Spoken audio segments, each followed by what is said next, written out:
பொட்டை பிள்ளைங்களை இன்னைக்கு நம்பி வெளியே விட முடியல. அடிக்கிறதுக்கு போச்சிங்கன்னா அதுக்கு என்ன ஆகுதுன்னு முடியல. அப்படியே வேலைக்கு போனால் என்ன நடக்குதுன்னு தெரியல. பள்ளிக்கூடம் போச்சுன்னா குழந்தை பிள்ளைங்களே இந்த மாதிரி பண்ணுறாங்க. எப்படி சார் திடீர்னு எப்படி சார் அந்த ஊருக்கு இடம் சொல்லுங்க, மனசாட்சி படி சொல்லுங்க. திடீர்னு எப்படி இவ்வளவு பேர் காமாந்தங்களாக மாறிட்டான்? இதற்கு முன்னாலேயே அந்த மாதிரி நடக்கல. எங்கேயோ ஒன்று ரெண்டு நடந்தது, ஏன் இப்படி கோர்வையாக நடக்கலை? அப்போ ஏதோ ஒன்று இப்போ ஃபெயிலியர் ஆயிருக்குல்ல, அதுதான் சட்டம். இன்னைக்கு பாருங்க, ஒரு 4 வயசு குழந்தை, 4 வயசு குழந்தைக்கு என்னன்னு தெரியும்? பேசக்கூட வராத, அதுக்கு நடந்த கொடுமையை கூட அதுக்கு சொல்ல தெரியாத. அப்போது 4 வயசு குழந்தைய திராவிடம் தான் போய் கையை பிடிச்சி இது சொல்லிச்சா அப்படின்னு நாளைக்கு கேட்பாங்க. இந்த ஒட்டு மொத்தமாக இது எப்படி நடக்குது? ஆட்டோவில் ஒரு பெண் ஆட்டோவில் ஏறுறான், நான் உன்னை கூட்டுமே விட்றேன்றான். அவன் எத்தனை கிலோமீட்டர் ட்ராவல் பண்ணியிருப்பான்? அத்தனை கிலோமீட்டரும் இந்த சமூகம் ஒரு பாதுகாப்பு இல்லாமல் இருக்குது. அதுதான் முக்கியம். இதில் பெண் ஆட்டோவில் ஏற்றி ஒரு 10 கிலோமீட்டர் ரவுண்டிங்கில் அவன் ஏதோ ஒரு விஷயத்தை பண்ணுறான்னு வச்சுங்க. அப்போ அந்த 10 கிலோமீட்டர் சாலைங்கிறது ஒரு பாதுகாப்பற்ற சாலையாக, மக்கள் வாழ்வதற்கு தகுதியற்ற சாலையாக இருக்குன்னு தானே அர்த்தம். அப்போ இவ்வளவு தீமைகள் இதில் மதுவால் நடக்குதுன்னு தெரிஞ்சுட்டு அறிக்கையை விட்டுட்டு அவரே விற்கிறதுக்கு அதுக்கான இம்ப்ரூவ்மெண்ட்டுக்கான வேலையும் செய்கிறாங்கல்ல. சட்டம் ஒழுங்கு சீர்குலைந்தால், இந்த டெக்கோரம் சீர்குலைந்தால், இதில் நேரடியாக பாதிக்கப்படுவர்கள் யார்? பெண்கள். 100 பெண்கள் வீட்டை விட்டு வெளியில் போயிட்டு வீட்டுக்கு வராங்கன்னா குறைஞ்சது ஒரு 9 பேர் இந்த பாலியல் சீண்டலுக்கு உள்ளாகிறார்கள். இந்த பெரிய விஷயங்களுக்கு, பெரிய அசம்பாவிதங்களுக்கு நீங்கள் நடவடிக்கை எடுத்தால் சின்னது ஆட்டோமேட்டிக்காக நின்றுடும் சார். எதுவுமே நீங்கள் பண்ண மாட்டீங்க. அதிகாரங்கிறது போதை தான். போதை ரொம்ப தலைக்கரைச்சின்னு வச்சுக்கிட்டீங்கன்னா தலை கவுந்து கீழே கொஞ்சம் மண்டகடலாம் உடஞ்சிடும், உயிரே போயிடும். அட்மினிஸ்ட்ரேட் பண்ற பவர் நம்முடைய தலைவர் மு.க. ஸ்டாலின் அவர்கள், ஐயா அவர்கள் கொஞ்சம் மரியாதை பேசணும். ஏன்னா மரியாதை இல்லாமல் பேசிட்டாங்க. இந்த பிரசாந்த் கிஷோர் கிராமம் பாருங்க, என் கல்ல கண்டி அவன் மாட்டினான்னு வச்சுக்க, எல்லாம் அவன் பண்ண கரும சார். இது சார், நீ எங்க முதல்வர் தானே, நான் இப்படி கிட்ட நின்று பார்த்துருப்பேன்ல. நாங்களாம் உங்களுக்கு துரோகம் செஞ்சிருப்போம் தமிழ்நாட்டு மக்கள். இல்லை உங்களுக்கு வேறு யார் உங்களை எதனா பண்ண போகிறாங்க? அப்போ அந்த எளிமைங்கிறது உங்ககிட்ட இல்லைல்ல. நம்ம திருமாவளவன் கூட உள்ளே போயிட்டு என்ன சொன்னார்? சாராய ஆலய அதிபர்கள் அதிபயங்கரமானவர்கள், அவர்களை எதிர்த்து போராடுவது மிக கஷ்டம்.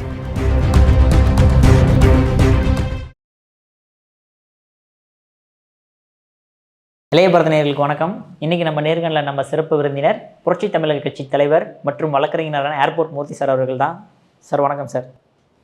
சார், இன்றைக்கி தமிழ்நாட்டில் பார்த்தோன்னா சட்டம் ஒழுங்கு எப்படி இருக்குன்னு பார்க்குறீங்க? அதுவும் இல்லாமல் பெண்கள் பாதுகாப்பு ரொம்ப கெட்டு போனதாகவும் எல்லாருமே குற்றச்சாட்டு வச்சுக்கிட்டு இருக்காங்க.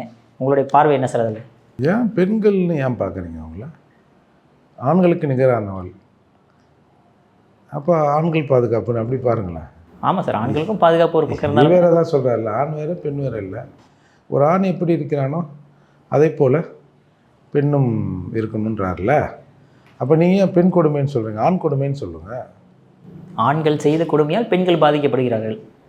என்னவோ நீங்கள் உங்களுக்காக ஏதாவது ஒன்று உருட்டுவீங்க. அதாவதுங்க, ரொம்ப கவலைக்கிடமான நிலையில் தான் இன்றைக்கு பெண்கள் குறித்தான நிலை தமிழகத்தில் இருக்குது. பெண்கள்லாம் நீங்கள் ஏதோ பருவமடைந்த பெண்கள், மெச்சூரான பெண்கள், ஒரு 20 வயசுக்கு மேலே இருக்கிற பெண்கள், இல்லை இப்படி சொல்கிறேன் போனா வயதுக்கு வந்த பெண்கள், கன்னி பெண்கள், அப்படி இல்லை சார்.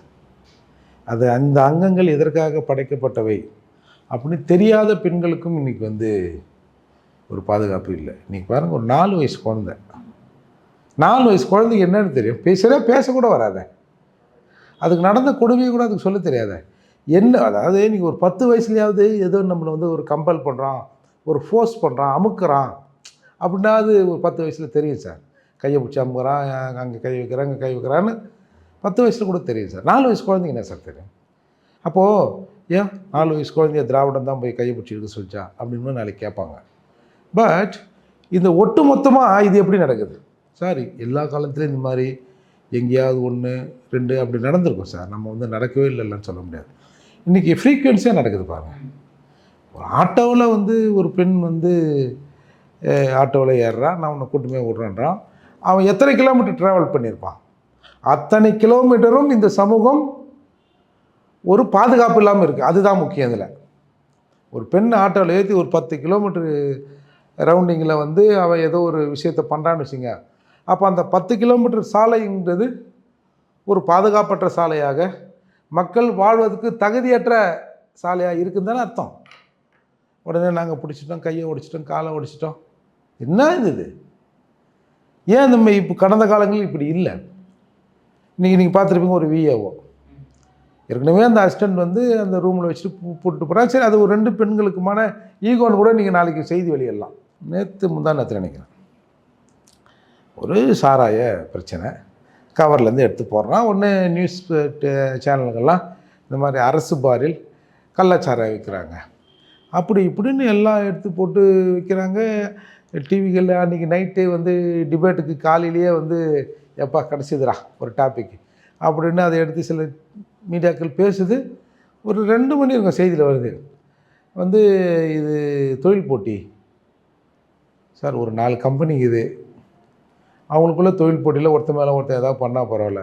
சாராயம் விற்கிறதுல தொழில் போட்டின்னா அப்போ எத்தனை பாயிண்ட்டுகளில் அந்த தொழில் நடந்ததுன்னு ஒன்று வருது இல்லை? அப்போ எத்தனை பேர் சாராயம் விற்றா இவங்களுக்குள்ள போட்டா போட்டி. இது பெருமையாக வந்து அரசாங்கமே அது வந்து பார் இல்லை, அது வந்து இவங்களாம் செட்டப் பண்ணி தொழில் போட்டியில் செஞ்சுட்டாங்க அப்படின்னு சொல்கிறத நம்ம பார்க்குறோம். பல ஸ்டேஷன் இருக்குல்ல, ஸ்டேஷனை ஒட்டியே வந்து ஒயின் ஷாப் வச்சுருக்கான் சார். சும்மா கூப்பிட்ற தூரன்றல ஒரு 50 மீட்டரில் நடுவில் ஒரு பில்டிங் இருக்கும். நீங்கள் 6 மணிக்கே வந்து சரக்கு ஜனங்க ஜெய் நிற்குது. நீங்களாம் பார்த்தீங்கன்னா நான் அதை நின்று சிலப்போ அதை ரசிப்பேன். எப்படின்னு இந்த போலீஸ் வாகனம் வந்து வச்சுக்கோங்க, அந்த ஸ்டேஷன் கன்சர்ன் ஸ்டேஷன் இன்ஸ்பெக்டர் வந்தார்னு வச்சுக்கோங்களேன். இந்த மென்னு கான்செப்ட்லாம் சாதாரணமாக அடி போய்கின்னு வந்து நிற்பான்னு வச்சுக்கோங்க. இன்ஸ்பெக்டர் வந்தார்னா ஒன்று மூஞ்சி இப்படி திருப்பார், இல்லைனா தூங்குற மாதிரி இப்படி வருவார், இல்லைன்னா அப்போ தான் ஏதோ முக்கியமான தகவலை செல்லில் பார்க்குற மாதிரி அந்த பக்கமே திரும்பக்கூடாது அப்படின்னு போகிறது. அவங்க மனசுக்குள்ளே எவ்வளோ வலி இருக்கும். இப்போ பார்க்குறோம் எது கேவலம் இன்ஸ்பெக்டர் போகிறாரு, இங்கே பாரு சாராயம் ஓடுது, ஒரு அசிங்கமாக ஒரு வார்த்தை சொல்ல மாட்டானோ, அதை அவர்கள் உணர்வுகிறார்கள். அந்த இப்போ கொஞ்சம் தூரம் தள்ளி விற்கிறாருன்னா கூட எங்கேயோ கண்மறைவாக எங்கேயோ விற்கிதியா, ஒட்டி இருக்கிற இடங்கள் இதெல்லாம் நடக்குது இல்லை? அப்போ அந்த இன்ஸ்பெக்டரோட மனநிலையிலேருந்து இருந்து பாருங்கள் சார். என்ன தான் காசு வாங்குறாங்க போகிறாங்கன்னா கூட என்னடா கரும்பு பக்கத்திலே இருக்குது, நம்மளை என்ன தான் நினைப்பானுவோ பப்ளிக்கு அப்படின்ற உணர்வு இருக்கும்ல. அவங்க அப்பேற்பட்ட இடங்களில் அவர்கள் இதை நிறுத்துவதற்கும் தயாராக இருப்பாங்க. எங்கன்னா தள்ளி இருந்தால் கூட போகிறாங்க, போலீஸ் ஸ்டேஷன் பக்கத்தில் இருக்குது, அதெல்லாம் அலோ பண்ண முடியாது. எனக்குன்னு ஒரு தன்மானம் இல்லை, இந்த உடுப்புக்குன்னு ஒரு மரியாதை இல்லையா? நாளைக்கு எவனா குடிச்சிட்டு நான் நிற்கிறான், அடிக்கிறேன்னு ஒரு அடிச்சு விரட்டுறோம், என்ன அடிக்கிற, இது உன் பக்கத்துலேயே வைக்கிறான், நீ அங்கே போக மாட்டியா அப்படின்னு போதில் கேட்டால் நான் எங்கேயா மூஞ்சி வச்சுப்பேன் அப்படின்னு சிலருக்கு இருக்கும் சார். அதை மீறி ஏன் அங்கே விற்கப்படுது சார்? கம்னு சார். அப்புறம் எங்கள் ஆளுங்களாம் எப்படி சார் படிக்கிறது? இப்போ ஆளுங்கட்சி 10 வருஷம் கழிச்சு வந்துட்டுருக்குறோம், இன்னமும் எங்கேயுமே இல்லாத மாதிரி என்ன இந்த பாரில் விற்கக்கூடாதுன்னு சொல்கிறேன். இல்லைங்க, இது ஸ்டேஷன் பக்கத்தில், நீ சுற்றின்னு போ, நான் வெளியில் இல்லை ஆள் இல்லாமல் நான் பார்த்துக்கிறேன் அப்படின்னு சும்மா சொல்லிட்டு வந்து நடக்கிற விஷயங்கள் இருக்குல்ல. அப்போ இது எல்லாமே லா அண்ட் ஆர்டர் பிரச்சனை தானே. உங்களுக்கு வந்து சிஎம்லாம் அறிக்கையெல்லாம் விடுறாரு பார்த்தீங்களா, இந்த மது ஒழிப்பு போதை விழிப்புணர்வு இல்லை போதை தடுப்பு உறுதிமொழிலாம் எடுப்பார். ஜூலை 26 ஏதோ ஒரு நாள் நினைக்கிறேன். இந்த மாதிரி போதை இருக்குது அதெல்லாம் இருக்குது. மது என்பது வந்து அதை தடுக்கும் இதை தடுக்கும், வேலை செய்யக்கூடாது, சோறு வரும், கல்லீரல் பாதிப்பாகும், வந்து மனித திறன் குறையும், ஆண் தன்மை எடுக்கிறார்கள், அதனால் இந்த போதையை வந்து நீங்கள் வந்து எடுக்கக்கூடாதுன்னு சொல்கிறாரு. அப்பப்போ டிவிலையும் வந்து விளம்பரம் ஸ்டாலின் மட்டும் அவர்கள் இல்லை சார், இந்த நடிகர்லாம் வர்றாரு. இந்த புரட்சியாளர் ஒருத்தர் இருக்கிறாரு, சத்யராஜ், மணியம்மா வீட்டுக்காரன் சத்யராஜ், அவர் சினிமாவில் தானே, அப்புறம் வேறு என்ன சொல்ல போகிறாங்க, அவங்கெல்லாம் வந்து போதையின் பாதை செல்லாது, பாதை ஒளிரட்டும் அது மிளிரட்டும்ன்றாங்கல்ல. அப்போ இவ்வளவு தீமைகள் இதில் வந்து மதுவால் நடக்குதுன்னு தெரிஞ்சுட்டு அறிக்கையை விட்டுட்டு அவரே வந்து விற்கிறதுக்கு அதுக்கான இம்ப்ரூவ்மெண்ட்டுக்கான வேலையும் செய்கிறாங்கல்ல. 725 கோடி 3 நாள் குடிச்சிருக்கும்ல, எந்த ஊர்லையாவது நடக்குமா அது? அப்போது இப்படி இத்தகைய காரணிகளால் தான் இந்த சட்டம் ஒழுங்கு சீர்குலையுது. சட்டம் ஒழுங்கு சீர்குலைந்தால், இந்த டெக்கோரம் சீர்குலைந்தால், இதில் நேரடியாக பாதிக்கப்படுவர்கள் யார்? பெண்கள். பாவம் சார். நீங்கள் நம்ம என்னென்னோ நினைக்கிறோம். இப்போ சார், இப்போ நீங்கள் பஸ்ஸில் போகிறாங்கல்ல, இப்போ ஒரு இப்படி ஓப்பனாக பேசுங்க, ஒரு 100 பெண்கள் இருக்கிறாங்கன்னு ஒரு உதாரணத்துக்கு வைக்கலாம். 100 பெண்கள் வீட்டை விட்டு போயிட்டு வெளியில் போயிட்டு வீட்டுக்கு வராங்கன்னா குறைஞ்சது ஒரு 9 பேர் இந்த பாலியல் சீண்டலுக்கு உள்ளாகிறார்கள். ஏதாவது ஒரு வகையில் ஒரு சின்ன விஷயமாகுது. என்ன நினைங்க, கர்மம் நம்ம தலை விதி இதுங்க நாயங்க மத்தியில் நம்ம இருக்கிறோம். அப்படின்னு எல்லாரும் போயிடுவாங்க சார். 1, 2 இந்த மாதிரி விக்ரஸ் ஆகும்போது தான் அது வெளியில் வருது. அப்படி வெளியில் வருவதை நீங்கள் அந்த 1, 2 ஒரு 5, 6 வெளியில் வருதுல்ல, அதை நீங்கள் கடுமையான நடவடிக்கை எடுத்து தடுத்தீங்கன்னு வச்சிங்களேன், மிச்சம் இந்த ஒரு 75, 80 பேர் இருக்கிறாங்களா, சின்ன சின்ன விஷயங்கள் அது எல்லாமே ஸ்டாப் ஆகிடும். பஸ்ஸில் இடிக்கிறவங்க கூட ஸ்டாப் ஆகிடுவான்.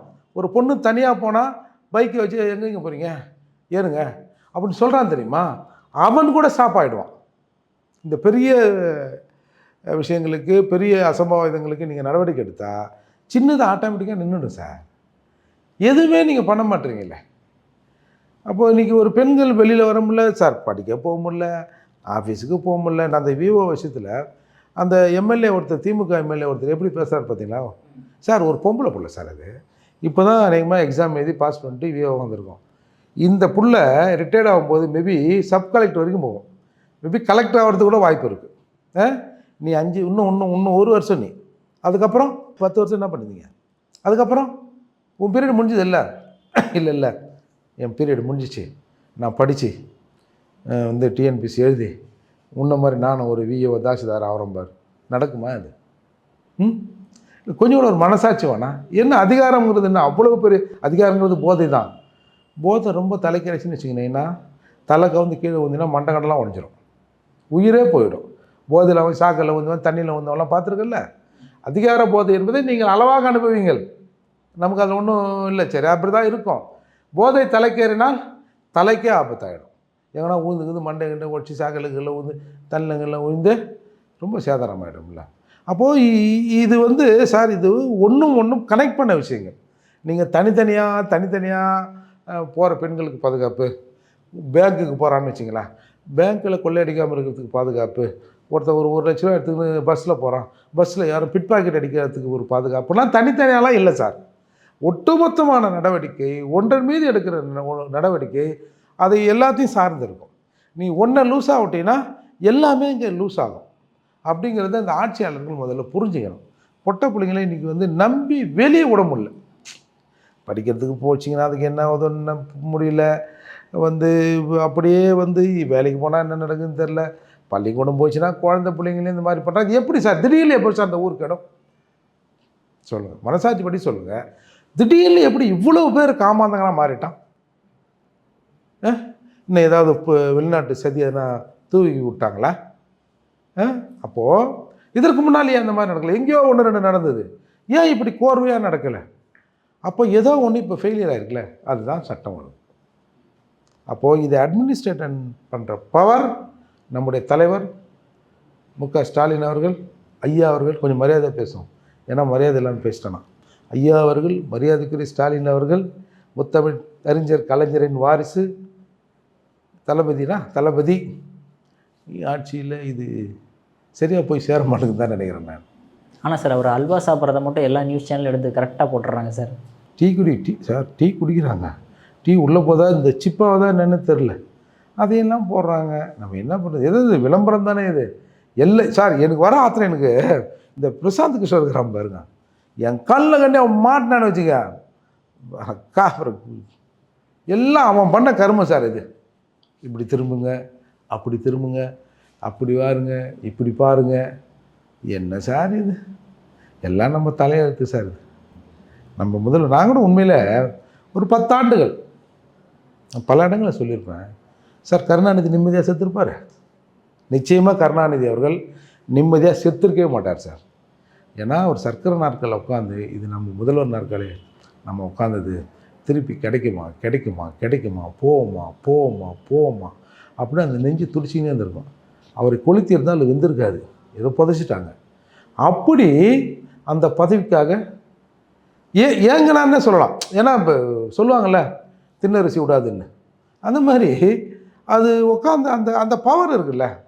இப்போ நம்ம ஸ்டாலின் அவர்கள் என்ன சார் மிரட்டல் இருக்குது சொல்லுங்கள். மோடிக்காவது இது அந்த நாட்டு பகை, அப்புறம் நீங்கள் சொல்லுவீங்களே அவர் அதை பண்ணிட்டாரு, முதல்வராக இருக்கும்போது இதை பண்ணிட்டாரு, அவங்களுக்கு எதிராக இருந்தார், இவங்களுக்கு எதிராக இருந்தால் சரி, ஒரு த்ரெட் இருக்கும். ஏன்னா இந்திய அளவில் வந்து ஒரு பிரைம் மினிஸ்டர் மோடின்னு இல்லை, எல்லா பிரைம் மினிஸ்டருக்கும் அது இருக்கும். ஏன்னா இந்திய நாட்டின் பொருளாதாரத்தை வந்து அழிப்பது என்பது பிரதமர் மேலே கை வைக்கிறது தானே, அது ஒரு இது தானே, அப்படி இருக்கும் சார்.